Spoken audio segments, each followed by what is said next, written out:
My dear brothers and sisters, it's a joy to meet you, all of you. मेरे प्रिय भाई और बहनों, बड़े आनंद की बात है कि आज मैं आप सबसे मिल पा रहा हूँ। Yeah. So I am delighted and also thank the leadership for allotting 1 week to focus on families. और मैं बहुत खुश हूँ और जो अगुवे हैं उनका मैं धन्यवादी भी हूँ कि उन्होंने हर महीने का एक सप्ताह जो है परिवार पर जोर देने के लिए उन्होंने तय किया है। Not many churches are giving emphasis for the family life in these days, और इन दिनों में कई कलीसियाएं जो है वो पारिवारिक जीवन पर जोर नहीं दे रहे, but in our church, we give a lot of importance to the family life. पर हमारे कलीसियाओं में हम परिवार के जीवन पर, पारिवारिक जीवन पर बहुत जोर देते हैं। In fact, 1 Timothy chapter 3 and verse 5 says, if a person does not know how to manage his own family, how can he lead the church? और पहला तिमुथियुस 5वां अध्याय उसका 3रा वचन तो ये तक कहता है कि अगर कोई व्यक्ति अपने ही परिवार को सही से उनके साथ बर्ताव करना नहीं जानता तो कैसे वो कलीसिया की अगुवाई करेगा। In the Old Testament, not much emphasis was given to the family life. और पुराने नियम में ज्यादा जो जोर है वो पारिवारिक जीवन पर नहीं दिया जाता था। Even if the leaders don't have a good family life, they still existed to be in the leadership और अगर प्राचीनों की या अगुओं की अच्छे पारिवारिक जीवन ना हो फिर भी उसके बाद भी वे अगुए ही बने रहते थे, because they didn't have the Holy Spirit to live inside their hearts. क्योंकि उनके पास पवित्र आत्मा नहीं था जो उनके हृदय के अंदर जीता था। In the Old Testament, their righteousness was external, पुराने नियम में उनकी जो धार्मिकता थी वो केवल बाहरी थी, but we who are living in this new covenant time, our righteousness should be internal. पर आज हम जो नए नियम के या नई वाचा के समय में जीवन जी रहे हैं हमारी धार्मिकता अंदरूनी होनी चाहिए। The meaning of internal righteousness means it should be in the character. और अंदरूनी धार्मिकता का मतलब क्या है कि वो हमारे चरित्र में दिखाई पड़नी चाहिए। So much emphasis Jesus gives, and the Holy Spirit gives, and the church gives for the character. और ज्यादा जोर परमेश्वर, यीशु मसीह और कलीसिया में हमारे चरित्र पर दिया जाता है। And our character is reflected in our children. और हमारा जो चरित्र है वो हमारे बच्चों में दिखाई पड़ता है। Our character is reflected on our wives, or if you are a sister, your character reflects on your husband also. और हमारा चरित्र जो है वो हमारे पत्नियों में दिखाई पड़ता है, अगर आप बहनें हो तो आपके पति में वो दिखाई पड़ता है। How we treat, how we react, how we proact. कैसे हम बर्ताव करते हैं, कैसे हम प्रतिक्रिया देते हैं, कैसे हम कार्य करते हैं। Yeah. Let us turn to Psalms 78. आइए हम निकालेंगे भजन संहिता उसका 78 अध्याय। Yeah. I would like to read the first few verses. और उसमें से पहले कुछ वचन मैं पढ़ना चाहता हूँ। Yeah. Psalm 78, and I will read verses probably 1 to 5 or 1 to 6. भजन संहिता उसका 78 अध्याय और 1 से लेकर 6 वचन तक मैं पढ़ूंगा। It's a psalm of Asaph. और ये असाफ ने लिखा हुआ एक भजन है। Listen, O my people, to my instruction. Incline your ears to the words of my mouth. I will open my mouth in a parable. I will utter dark sayings of old, which we have heard and known, and our fathers have told us. We will not conceal them from their children, but tell to the generation to come the praises of the Lord, and his strength and his wondrous works that he has done. For he established a testimony in Jacob and appointed a law in Israel, which he commanded our fathers, that they should teach them to their children, that the generation to come might know, even the children yet to be born, that they may arise and tell them to their children. हे मेरे लोगों, मेरी शिक्षा सुनो, मेरे वचनों की ओर कान लगाओ। मैं अपना मुंह नीति वचन कहने के लिए खोलूंगा। मैं प्राचीन काल की गुप्त बातें कहूंगा, जिन बातों को हमने सुना और जान लिया और हमारे बाप दादों ने हमसे वर्णन किया है, उन्हें हम उनकी संतान से गुप्त न रखेंगे, परंतु होनहार पीढ़ी के लोगों से यहोवा का गुणानुवाद और उसकी सामर्थ और आश्चर्य कर्मों का वर्णन करेंगे। उसने तो याकूब में एक चितौनी ठहराई और इसराइल में एक व्यवस्था चलाई, जिसके विषय उसने हमारे पितरों को आज्ञा दी कि तुम इन्हें अपने अपने बाल बच्चों को बताना, कि आने वाली पीढ़ी के लोग अर्थात जो बच्चे उत्पन्न होने वाले हैं वे इन्हें जाने और अपने अपने बाल बच्चों से इनका बखान करने में उद्यत हो। Yeah. So here the heart of God is revealed. और यहाँ परमेश्वर का हृदय जो है वो प्रकट होता है। The mind of God or the way of God is revealed. परमेश्वर का मन, परमेश्वर के मार्ग यहाँ प्रकट होते हैं।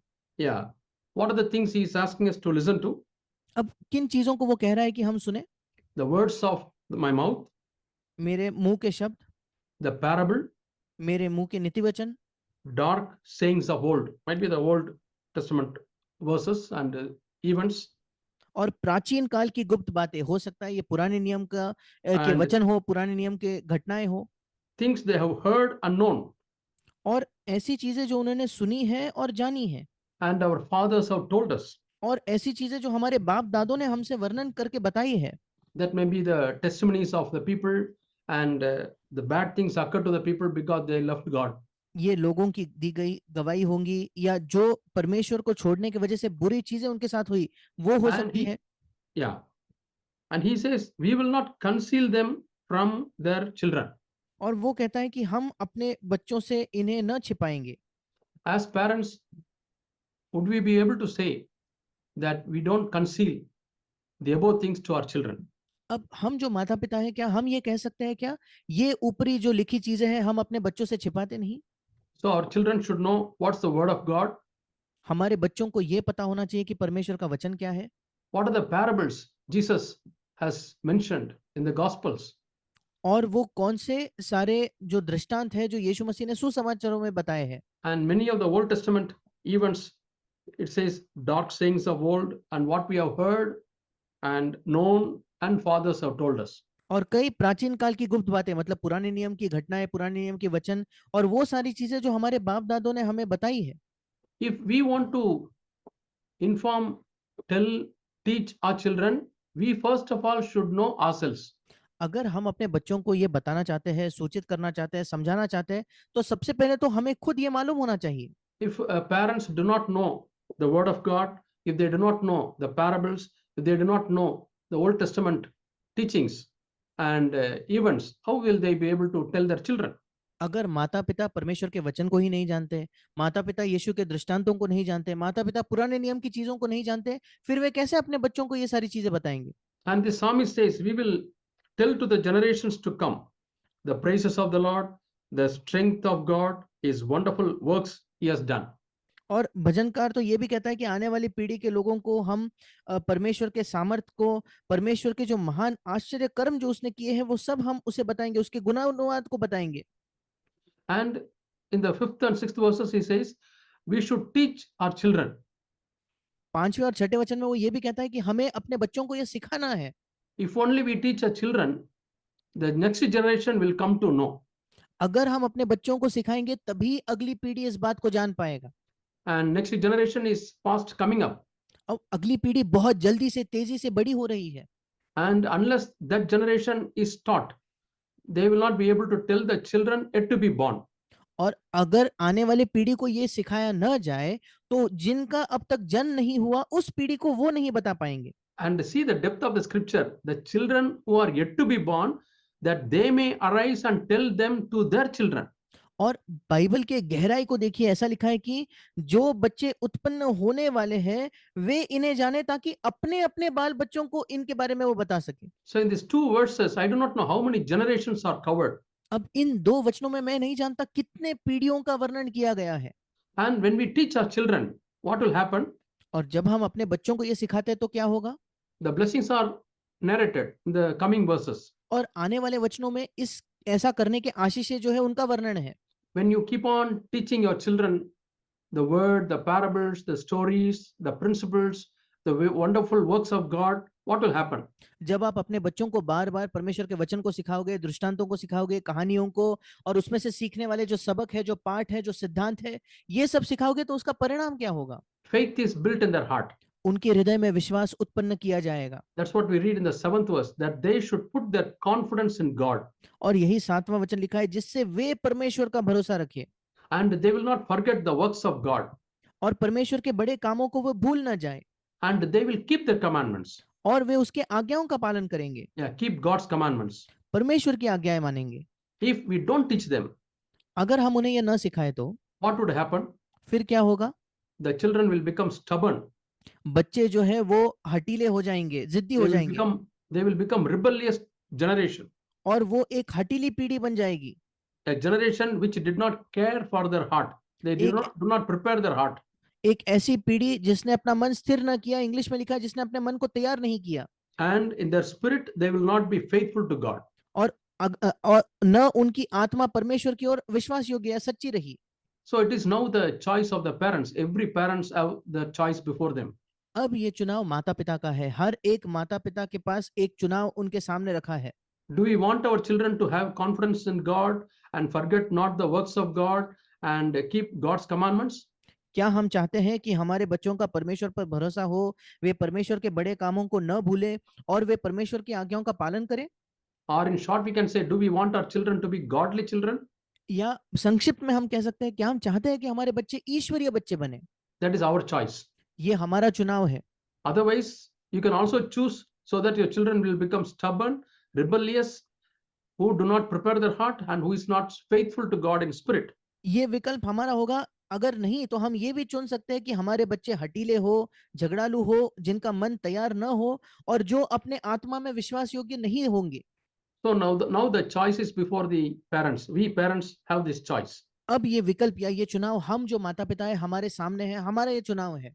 But some of your parents, maybe your children have grown up, they are married and settled, but you can apply this with regard to your grandchildren. हो सकता है कि हमें से कुछ माता पिता, हमारे बच्चे बड़े भी हो चुके हैं, विवाह होकर वे अपने परिवारों में स्थिर है, अब हम इसे अपने जो नाती पोते हैं उन पर लागू कर सकते हैं। The choice is ours. चुनाव हमारा है। Yeah, sometimes we may be too spiritual. कभी-कभी हम ज्यादा ही आत्मिक हो जाते हैं। We are more involved in the church and ministry and other works. हम कलीसिया, सेवकाई और अन्य कामों में बहुत ज्यादा व्यस्त हो जाते हैं। And probably we can neglect our families. और संभवतः हम अपने परिवारों को बिल्कुल नजरअंदाज कर सकते हैं। So somebody said, don't put your wife and children on the altar just because you go for ministry.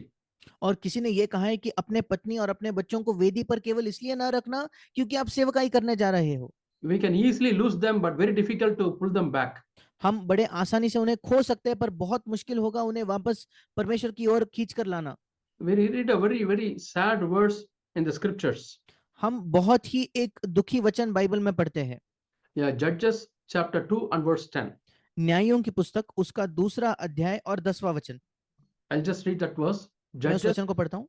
Judges 2 and verse 10. न्यायों की पुस्तक 2 अध्याय 10वां वचन। All the generation also were gathered to their fathers, and there arose another generation after them who did not know the Lord, nor yet the work which he had done for Israel. और उस पीढ़ी के सब लोग भी अपने अपने पितरों से मिल गए। तब उसके बाद जो दूसरी पीढ़ी हुई, उसके लोग न तो यहोवा को जानते थे और न उस काम को जो उसने इस्राएल के लिए किया था जानते थे। See, the backsliding starts first in our mind. और पीछे फिसलना जो है वो सबसे पहले हमारे मन में शुरू होता है। They forget their God. वे अपने परमेश्वर को भूल जाते हैं। And then what they do? फिर वे क्या करते हैं? They turn to idols. वे मूर्तियों की ओर मुड़ते हैं। Yeah. In the 10th verse it says, there arose another generation who did not know the Lord. 10वां वचन क्या कहता है कि उसके बाद जो दूसरी पीढ़ी हुई उसके लोग परमेश्वर को नहीं जानते थे। And next verse onwards it says the Israel served idols. Baal. अगले वचन से ही लिखा है कि बाल नामक देवता या बाल नामक मूर्ति की इस्राएली लोग आराधना करने लगे। 13th verse, they forsook the Lord and served Baal and Ashtaroth. 13 वचन लिखा है कि वे यहोवा को त्याग कर बाल देवताओं और अश्तोरेत देवियों की उपासना करने लगे। The anger of the Lord burned against Israel. और यहोवा का कोप इस्राएलियों पर भड़क उठा। Okay, now who is responsible for this condition? अब इस अवस्था के लिए कौन जिम्मेदार है? We can't blame that generation. हम उस पीढ़ी पर दोष नहीं लगा सकते। Of course, they were also responsible. हाँ, ये सच है कि उनकी भी जिम्मेदारी थी। That's why God became angry against them. इसी वजह से परमेश्वर उन पर क्रोधित हुआ। But whose negligence it was? पर किसने इनकी उपेक्षा की, किसने उन्हें नजरअंदाज किया? It is that generation's parents. उनके जो माता पिता की पीढ़ी है उन्होंने। Yeah, that is the previous generation. ये है पिछली पीढ़ी। If the generation which forgot God is B, the responsibility is on the generation A. अगर जिस पीढ़ी ने परमेश्वर को भूल गए उसको हम बी नाम दे, तो जो ए उनकी पहले की पीढ़ी है उनकी गलती है क्योंकि उन्होंने सिखाया नहीं। So what were they doing? और वे क्या कर रहे थे? Might be they were very busy in making money शायद वे पैसा कमाने में बहुत ज्यादा व्यस्त थे and their business. और उनके व्यवसाय में। Might be they would have gone early in the morning before the children got up from bed. और शायद पैसा कमाने वो बड़े सुबह अपने बच्चों के जगने से पहले ही चले जाते होंगे। Might be the father, when he came back, the children were sleeping हो सकता है जब पिता लौट कर आते तो उनके बच्चे सो रहे थे and no time to teach them. और कोई समय नहीं था उनके पास अपने बच्चों को सिखाने का। And so much so that they do not know God. यहाँ तक कि वे परमेश्वर को ही नहीं जानते थे। What a sad thing it is, a generation, complete generation, which did not know their God कि- came up. कितने दुख की बात है कि एक पीढ़ी, एक संपूर्ण पीढ़ी ऐसी उत्पन्न हुई जो अपने परमेश्वर को नहीं जानती थी। Now, how about our generation? अब हमारे पीढ़ी का क्या? How about the coming generation? आने वाले पीढ़ी का क्या? And if they do not know God, who are responsible? अगर वे परमेश्वर को नहीं जानेंगे तो कौन जिम्मेदार है? Sometime back, I was invited to another church. कुछ समय पहले किसी और कलीसिया में मुझे आमंत्रित किया गया था। It's not a CFC church, वो सीएफसी की कलीसिया नहीं है, but a church which was started by another godly man. पर एक ऐसी कलीसिया जो एक अन्य ईश्वरीय व्यक्ति ने शुरू की है। When I went there, it's a huge building, जब मैं वहां गया, बहुत बड़ी वो इमारत थी and I saw only the old people were sitting. और मैंने देखा केवल वृद्ध लोग जो है वहीं बैठे थे। People who are in 60s, 70s, 80s. जो लोग 60 की उम्र के, 70 की उम्र के, 80 की उम्र के। Where are the young people? जवान लोग कहाँ हैं? They are not interested in coming to the church. वे कलीसिया में आने में उनकी कोई दिलचस्पी नहीं है। They are busy in their own work. वे अपने ही काम में व्यस्त है। They are busy with their friends. वे अपने दोस्तों के साथ व्यस्त है। I felt very grieved in my heart. मुझे अपने हृदय में बहुत ज्यादा दुख हुआ। Such a big building, but here and there few people were sitting. इतनी बड़ी इमारत है पर यहाँ वहाँ कुछ ही लोग बैठे हैं। Once it was a very powerful church. एक समय वो बड़ी सामर्थ्यवान कलीसिया थी। I started thinking, Lord, what will happen to our churches मैं सोचने लगा कि प्रभु हमारे कलीसियाओं का क्या होगा? if we neglect the coming generation? Yeah, we'll also end up like that. अगर हम अपने आने वाले पीढ़ी को नजरअंदाज करें तो हमारा अंत बिल्कुल ऐसा ही होगा। So the negligence of one generation led to another generation which forgot their God. एक पीढ़ी ने किसी को नजरअंदाज किया, उसकी वजह से एक ऐसी पीढ़ी नई तैयार हुई जिन्होंने परमेश्वर को छोड़ दिया। Yeah, in Psalm 78 and verse 11 we read like this. और भजन संहिता उसके 78 के 11वें वचन में हम इस प्रकार से पढ़ते हैं। Yeah, they did not keep the covenant of God. They refused to walk in His law. And 11th verse, they forgot His deeds and His miracles that He had shown them. उन्होंने परमेश्वर की वाचा पूरी नहीं की और उसकी व्यवस्था पर चलने से इनकार किया। 11वां वचन, उन्होंने उसके बड़े कामों को और जो आश्चर्य कर्म उसने उनके सामने किए थे उनको भुला दिया। And this psalmist Asaph takes pain to write all the things in the short form what God has done. और ये जो भजनकार आसाफ है, ये इतनी मेहनत करता है कि सारी चीजें जो परमेश्वर ने की है संक्षिप्त में वो लिखता है, बयां करता है। Yeah, he is writing 72 verses. वो यहाँ 72 वचन लिखता है। For whom? किसके लिए? My dear parents, मेरे प्रिय माता पिताओं, for you and me to read this and to teach this to our children. ये आपके और मेरे लिए लिखा गया है ताकि हम इसे पढ़ें और अपने बच्चों को ये सिखाएं। Yeah, we have to teach them about the people who failed God. हमें उनको सिखाना है उन लोगों के बारे में जिन्होंने परमेश्वर को असफल ठहराया। How they were judged. कैसे वो विश्वास योग्य नहीं थे इसलिए उनका न्याय किया गया। And at the same time, we have to show them good models who followed the Lord and how they were blessed. उसी समय हमें उन्हें दिखाना है कि देखो ये अच्छे उदाहरण है, इन्होंने परमेश्वर का अनुसरण किया और कैसे उन्हें आशीष मिली। I heard one man of God. मैंने परमेश्वर के एक जन को सुना। Yeah, he's a man who fears God.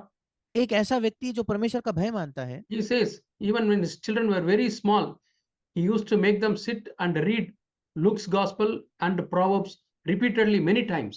और वो कहते हैं कि उसके बच्चे बहुत छोटे थे तब भी उन्होंने अपने बच्चों को बैठकर लूका रचित सुसमाचार और नीति वचन कई बार पढ़ना सिखाया।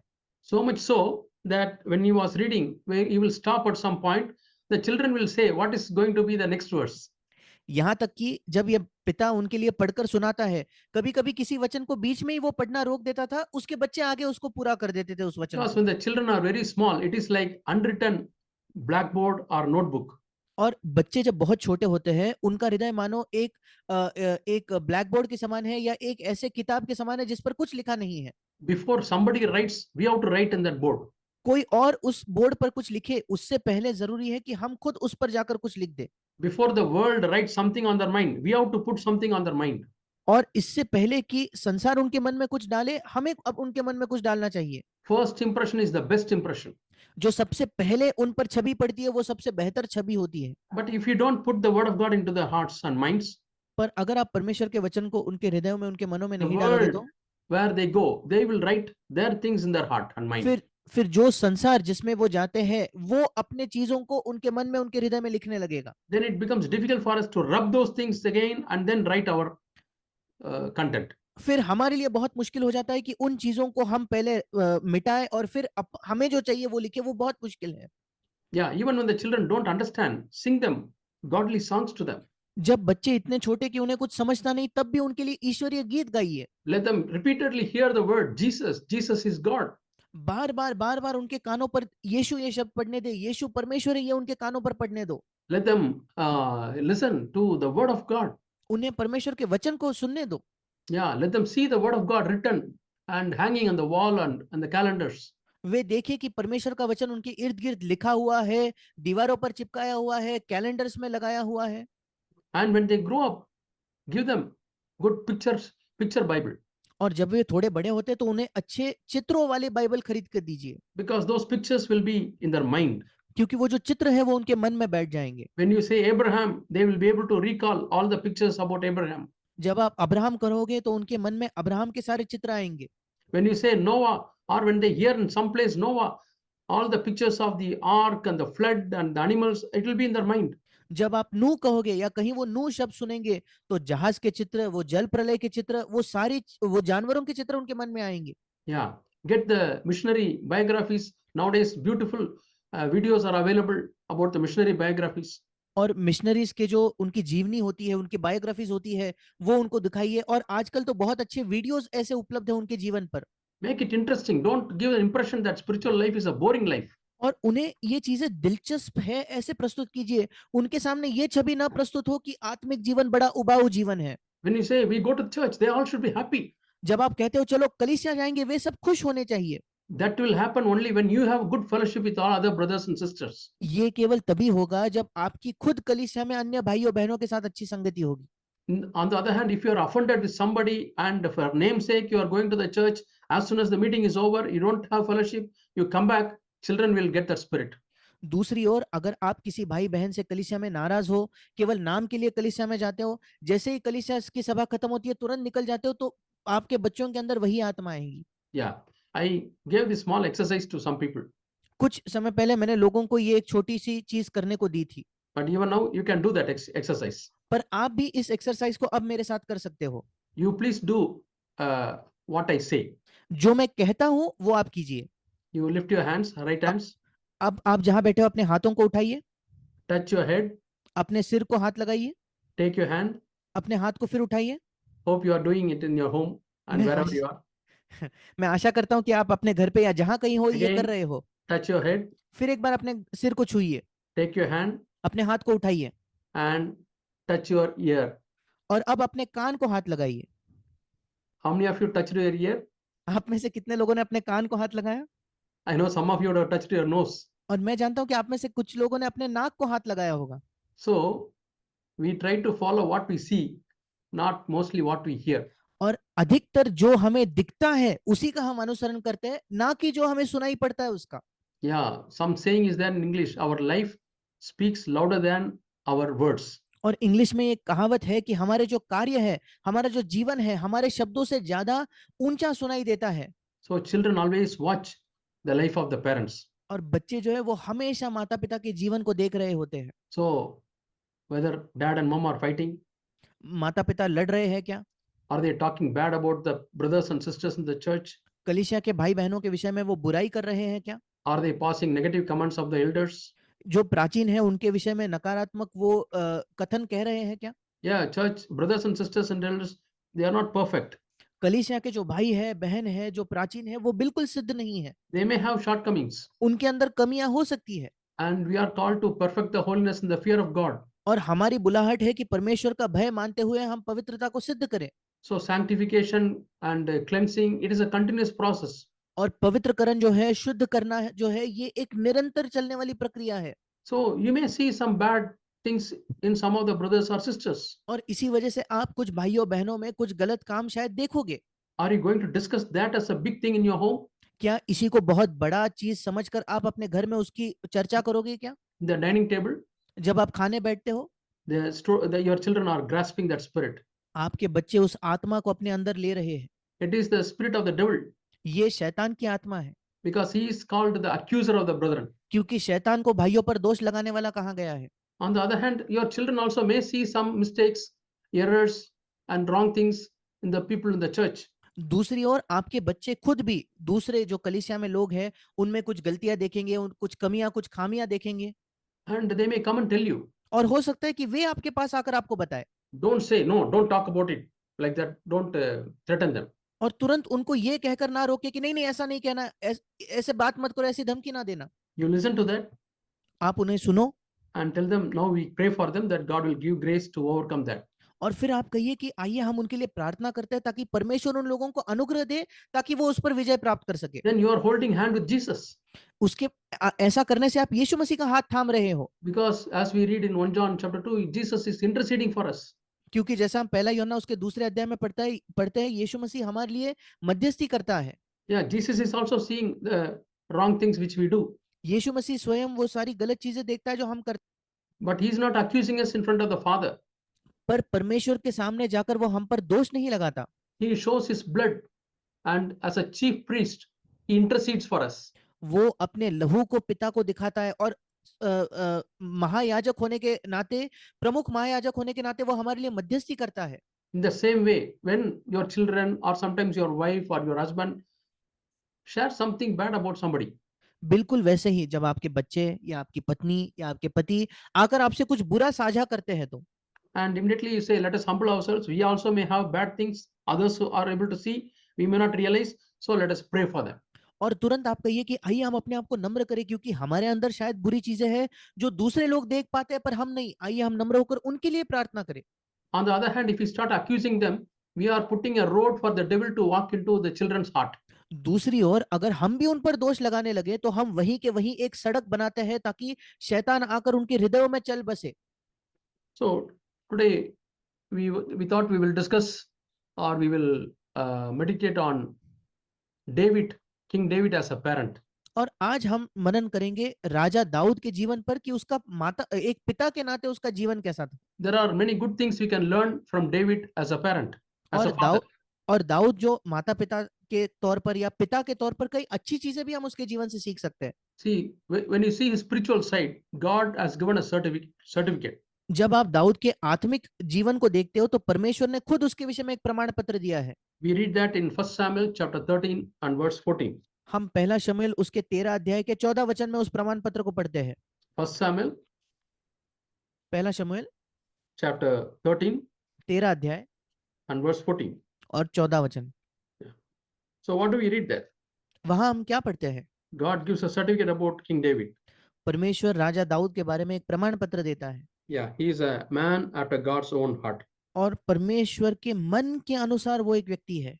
Yeah, I want to appoint a man after God's own heart. और परमेश्वर कहता है मैं एक ऐसा व्यक्ति नियुक्त करना चाहता हूँ जो मेरे मन के अनुसार है। So God was searching and he found David to be a man after God's own heart. और परमेश्वर खोज कर रहा था और उसने देखा कि दाऊद ही वो जन था जो परमेश्वर के मन के अनुसार था। I once asked Zach, एक बार मैंने भाई जैक से ये प्रश्न किया। it was told in the Old Testament, but even after his sin fall, does it hold good? और मैंने कहा कि पुराने नियम में तो ऐसा लिखा है भाई, पर जब दाऊद ऐसा गिर गया, उसने इस तरीके से पाप किया, पतन हुआ, उसके बाद भी ये सच है क्या? Brother said, yes, because it is mentioned in the book of Acts. Holy Spirit has again reiterated that David was a man after God's own heart. और भाईजैक ने कहा कि हाँ बिल्कुल हाँ, क्योंकि प्रेरितों के काम में दाऊद के विषय में पवित्र आत्मा खुद लिखता है कि वो परमेश्वर के मन के अनुसार एक व्यक्ति था। Another certificate he got is that he did the will of God in his own generation. एक और प्रमाण पत्र जो दाऊद के विषय में ये दिया प्रभु ने कि उसने अपने स्वयं की पीढ़ी में परमेश्वर की इच्छा पूरी की। So no wonder he was listening to God and he is a spiritual man. और इसलिए इसमें कोई शक नहीं कि वो परमेश्वर को सुनने वाला एक आत्मिक जन था। So we can learn from David. और इसलिए हम दाऊद से कुछ सीख सकते हैं। Lord, I want to be a man after your own heart, Lord. और प्रभु, मैं तेरे मन के अनुसार एक व्यक्ति होना चाहता हूँ प्रभु। Lord, I want to seek you. मैं तेरी खोज करना चाहता हूँ। And if I commit sin, immediately I want to repent, Lord, और अगर मैं पाप करूँ तो प्रभु तुरंत मैं मन फिराना चाहता हूँ and confess it, Lord. और मैं उसका अंगीकार करना चाहता हूँ। I don't want to feel ashamed to confess it, Lord. मैं बिल्कुल भी लज्जा नहीं महसूस करना चाहता उसका अंगीकार करने में। Because David never felt ashamed to confess his sin. That's why he wrote Psalm 51. क्योंकि दाऊद को कभी शर्म नहीं आई अपने पाप का अंगीकार करने में, इसीलिए उसने भजन 51 लिखा। But Saul, on the other hand, he wanted to conceal. पर इसके दूसरी ओर शाऊल जो था वो अपने पाप को छिपाना चाहता था।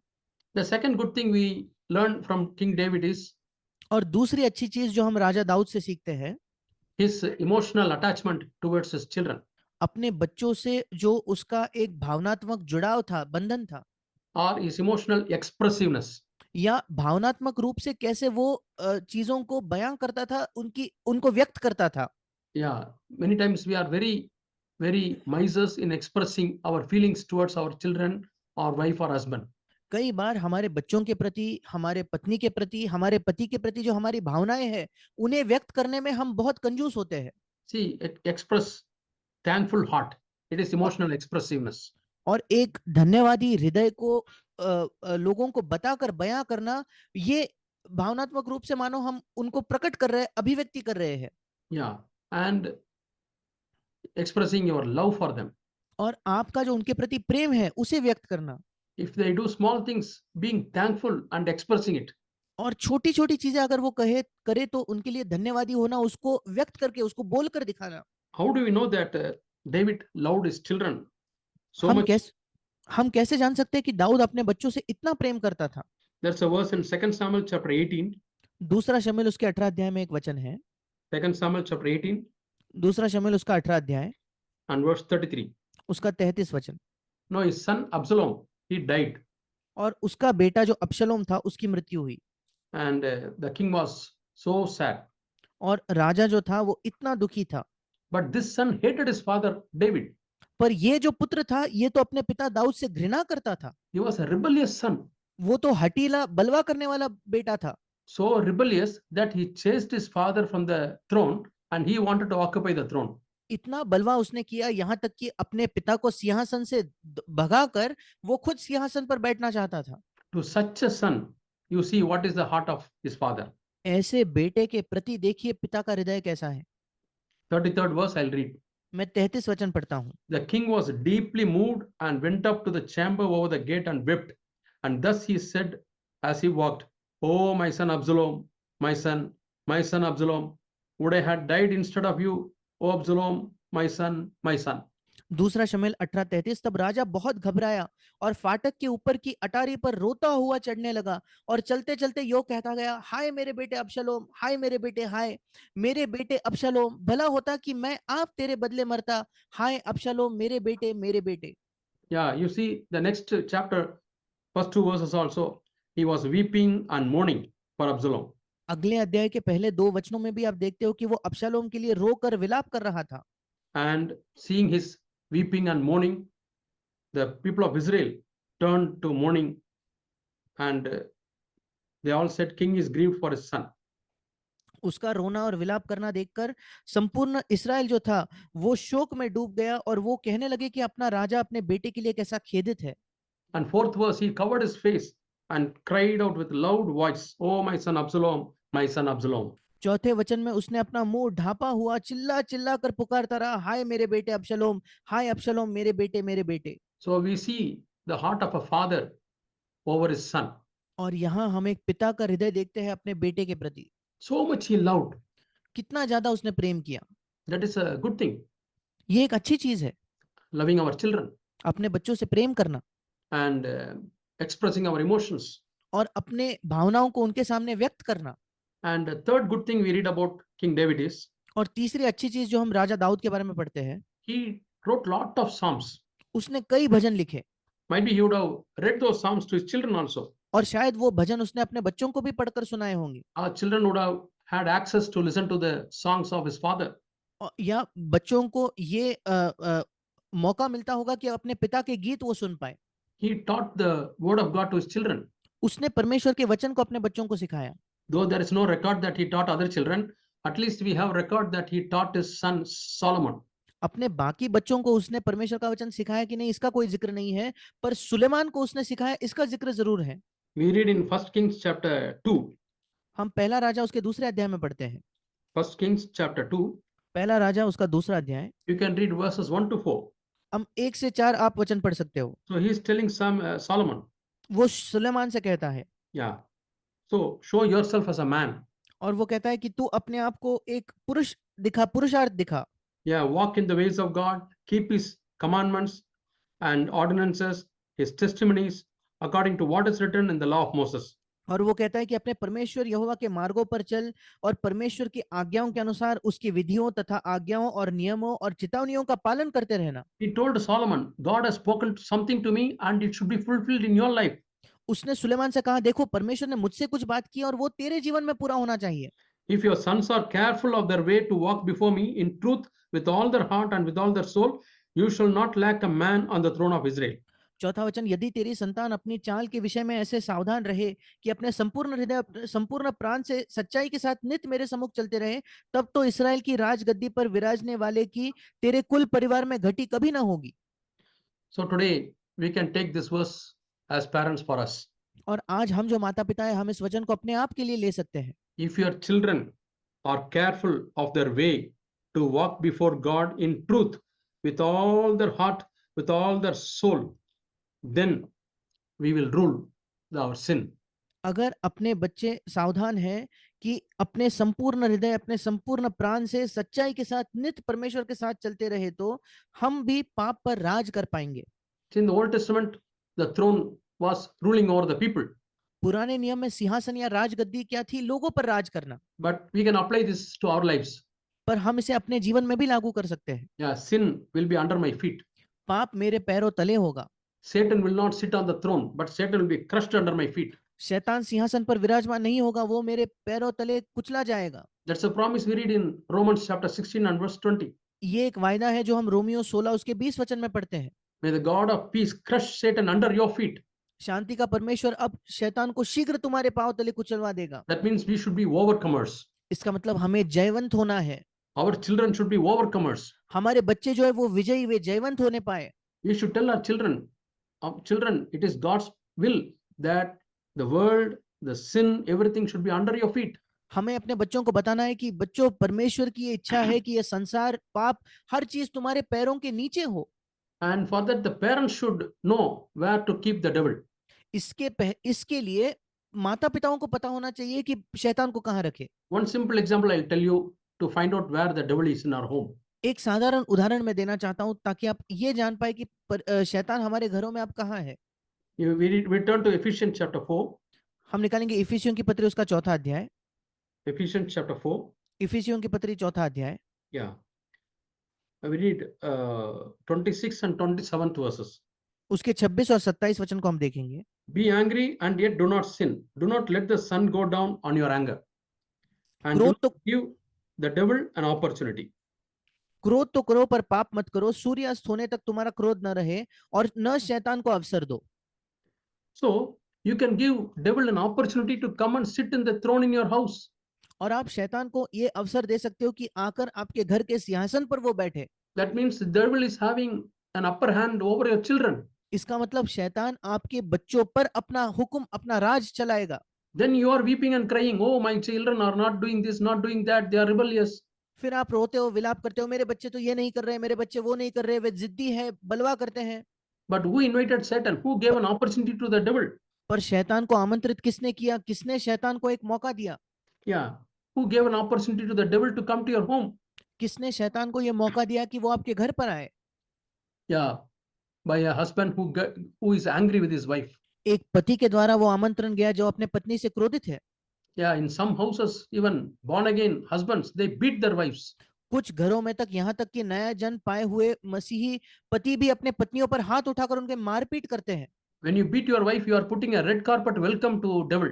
जब आप अपने पत्नी पर हाथ उठाकर उसकी मारपीट करते हो, आप मानो एक बिछाकर आप शैतान को आमंत्रित कर रहे हो कि अब तो यहाँ आ जा। Who is your wife? आपकी पत्नी कौन है? He is the daughter of the living God, वो जीवित परमेश्वर की बेटी है and God is watching everything. और परमेश्वर हर चीज देख रहा है। If you beat or if you treat your wife in a very unloving way, will God watch and keep quiet? अगर आप अपने पत्नी से बहुत ही अगर आप पत्नी से मारपीट करो, बहुत ही प्रेम पूर्ण, ऐसा नहीं बल्कि उसके विपरीत व्यवहार करो, तो क्या परमेश्वर देखकर प्रसन्न होगा क्या? But God may not react as you react. पर परमेश्वर वैसी प्रतिक्रिया नहीं देगा जैसे आप देते हो। Yeah, but He will definitely keep that in His account. पर वो निश्चित तौर पर उसका लेखा रखेगा। He will definitely hold you accountable. वो आपको इसके लिए जवाबदेह ठहराएगा। If your wife is a born again person, she is a daughter of the heavenly God, Father. अगर आपकी पत्नी नया जन्म पाई हुई विश्वासी है, तो वो स्वर्गीय परमेश्वर, स्वर्गीय पिता की पुत्री है। And sisters also, we have to take care. और बहनें, हमें भी सतर्क होना है। Who is your husband? आपका पति कौन है? Who is your husband's father? आपके पति का पिता कौन है? He is our heavenly Father. वो हमारा स्वर्गीय पिता है। If you speak disrespectfully in a way to dishonor him and put him to shame and humiliate him, अगर आप अनादर से उनसे बात करते हो, आदर न करते हुए उन्हें लज्जा लाने के लिए, उन्हें अपमानित करने के लिए अगर आप बात करते हो, तो then heavenly Father will make a note of it. फिर स्वर्गीय पिता उसका लेखा रखेगा। He will not leave you. वो आपको छोड़ेगा नहीं। He will question you. Why you are treating my son like this? वो आपसे सवाल करेगा, क्यों मेरे बेटे से ऐसा बर्ताव करते हो? You evil fathers know how to give good gifts to you. How much more is our heavenly Father?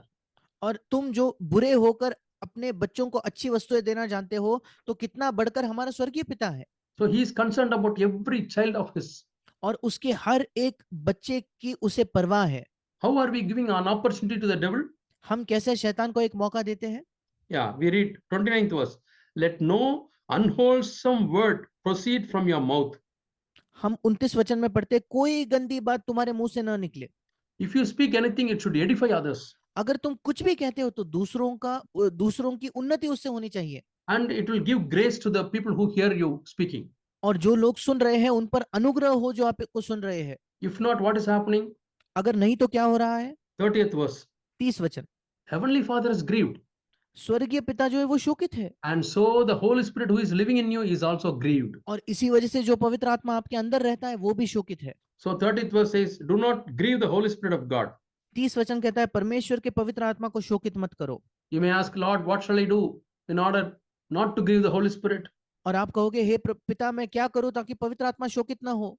The following verse says, अगला वचन कहता है, let all bitterness, wrath, anger, clamor, slander be put away from you along with all malice.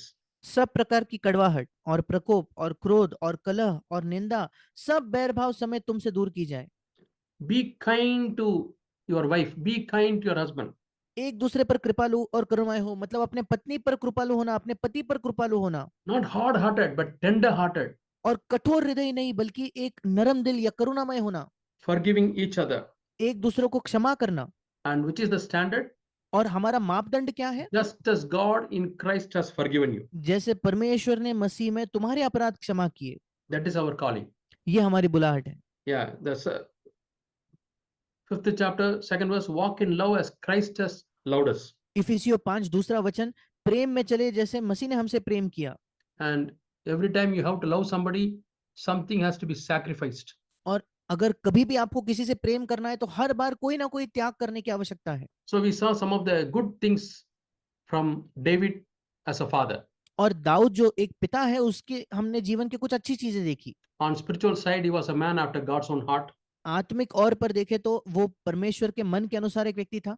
He loved his children, and we saw how much he loved Absalom, though he was a rebellious son. अपने बच्चों से वो प्रेम करता था। हमने देखा कितना वो अबशालोम से प्रेम करता था, इसके बावजूद कि वो हठीला और बलवा करने वाला बेटा था। And he instructed his children to walk in the ways of God. और उसने अपने बच्चों को ये सूचना दी, ये सिखाया कि वे परमेश्वर के मार्ग में चले। And he had a vision that God's Ark of Covenant should be in the temple. और उसका एक दर्शन था कि परमेश्वर की जो वो वेदी है, वो मंदिर में होनी चाहिए। That is something great. ये एक अद्भुत बात है। And when there was no war, when there was peace, his mind started about building a house for God. और जब कोई युद्ध नहीं था, केवल शांति थी, तब उसका मन चलने लगा कि परमेश्वर के लिए वो एक घर बनाए। He had a vision. उसके पास एक दर्शन था। And finally, he had a heart of repentance and humility. आखिरकार उसके पास एक मन फिराव का हृदय था, नम्रता का हृदय था। Yeah.